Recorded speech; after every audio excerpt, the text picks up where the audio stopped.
ko, hindi ako iyak. Pero pinapakilala pa lang ako ng naiyak na ako.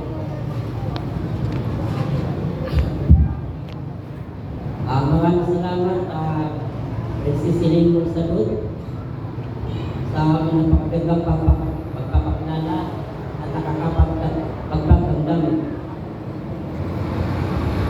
sa ating kalagalang na district supervisor, umalis na po kay PCBC, Mr. George Akupan.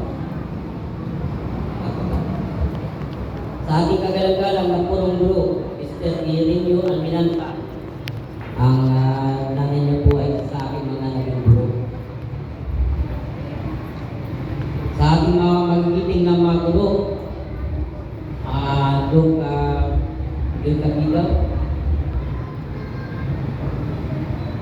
sa asisyo ng mga magulang ng mga magsisipagdakos sa pangunan ni Gilbert Luhan at General PT Officer Mr. Renerio Toto.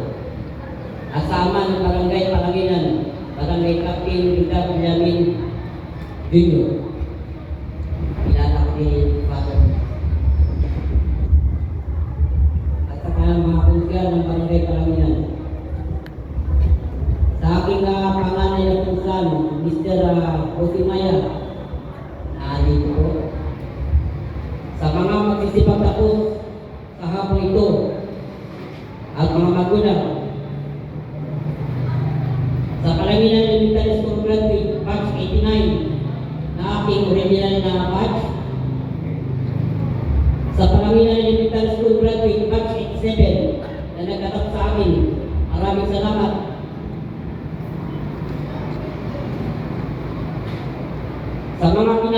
Sa mga tao pinangungunaran ko ng loob kung saan ako nakarating ngayon, Mr. and Mrs. Mike Narcinis Bundang Cortez, at nalungkot na po ako ng aking pagbabalik ay nalaman ko po na wala na po pala ang aking ninang na Narcinis Cortez sa sumagpagdang buhay ko noong January.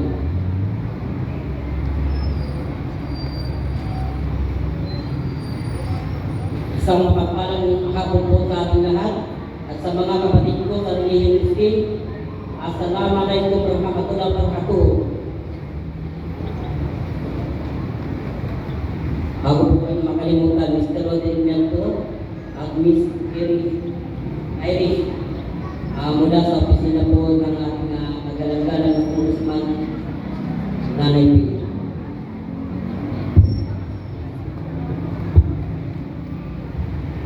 Kabataang Pilipino, para sa matatag na kinabukasan ng bagong Pilipinas. Ito ang paksa o temang ating bibigyan ng atensyon, hulay, detalye sa araw na ito. Ako'y naniniwala sa mga pinitiwang salita ng ating pambansang bayani na si God Jose Rizal. Kabataan ang pag-asa ng bayan. Ang mga pasubok ang mas maging matibay ng pundasyon upang mas maging mabuti ang kinabukasan ng ating bansa. Ngunit ang tanong, paano pa natin mauhubog ang kabataang Pilipino upang may sa katuparan ang kasabihan ito? Subalit ating unang sagutin at bigyan koneksyon ang koneksyon ng kabataan sa bagong Pilipinas. Maihanap ko ito sa isang teknolohiya. Siguro naman lang tayo gumagamit ng cellphone at telephone. Taon 1876 nang painito ni Alexander Graham Bell ang telephone upang makapag-usap ang dalawang tao sa distansyang ito. Maliit na datos na sa pagdating ng taong 1973, halos isang siglo, ay naimbento ang cellphone o portable phone. Inimbento ito ni Martin Cooper at John Miguel ng Motorola. Ito ay inspired ng telephone at sa pagdating ng bawat henerasyon at panahon, gamit ang datos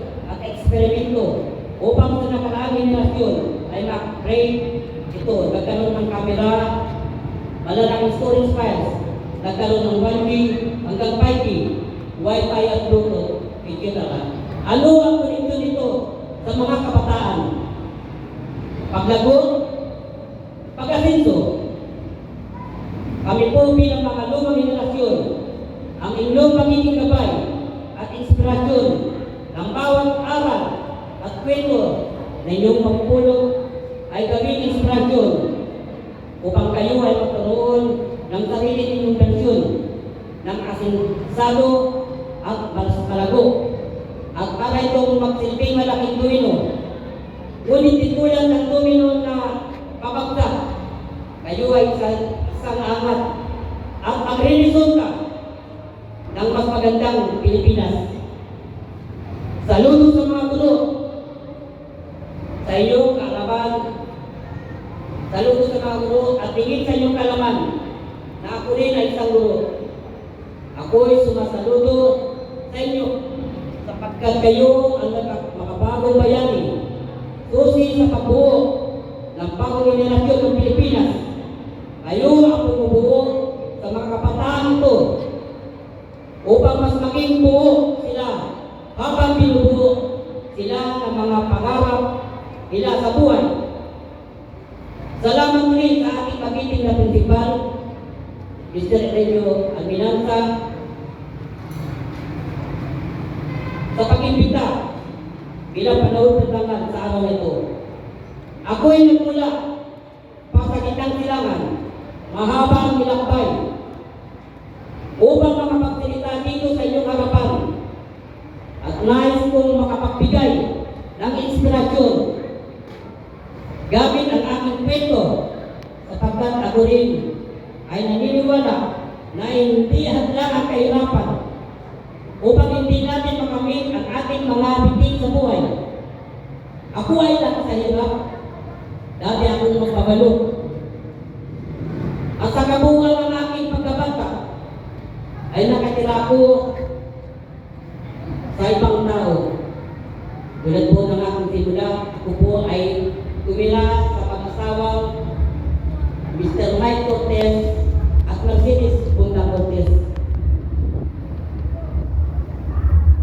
Ang 5 araw na pasok ay ginagawa ko 3 araw sapagkat ang 5 araw ay pinulungan ko upang makapag-aral ako sa at ang aking kapatid.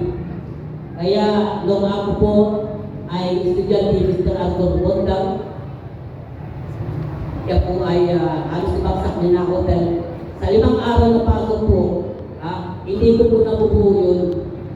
3 araw na po, dahil po yan po sa pagpibigta ng balon sa Medina noon.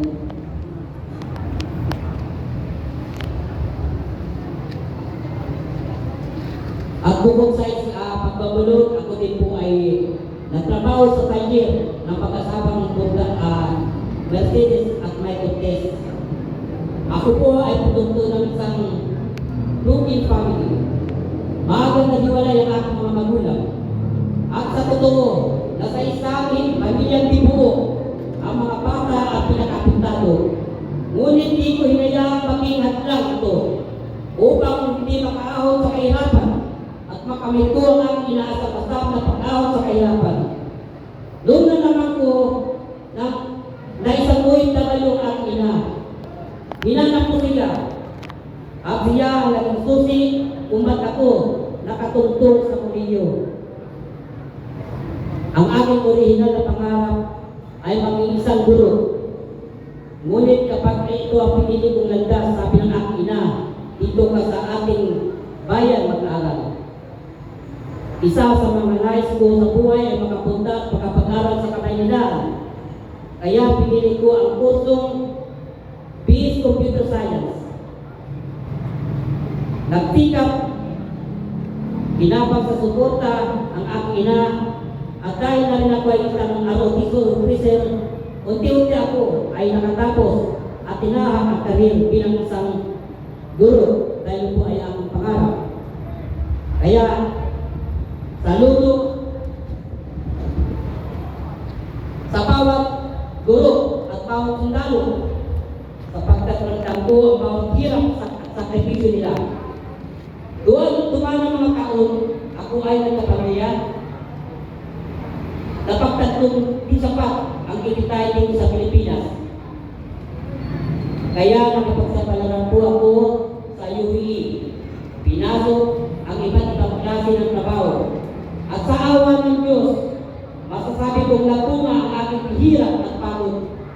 Nadala ko ang aking dalawang anak at asawa at kami nanirahan doon.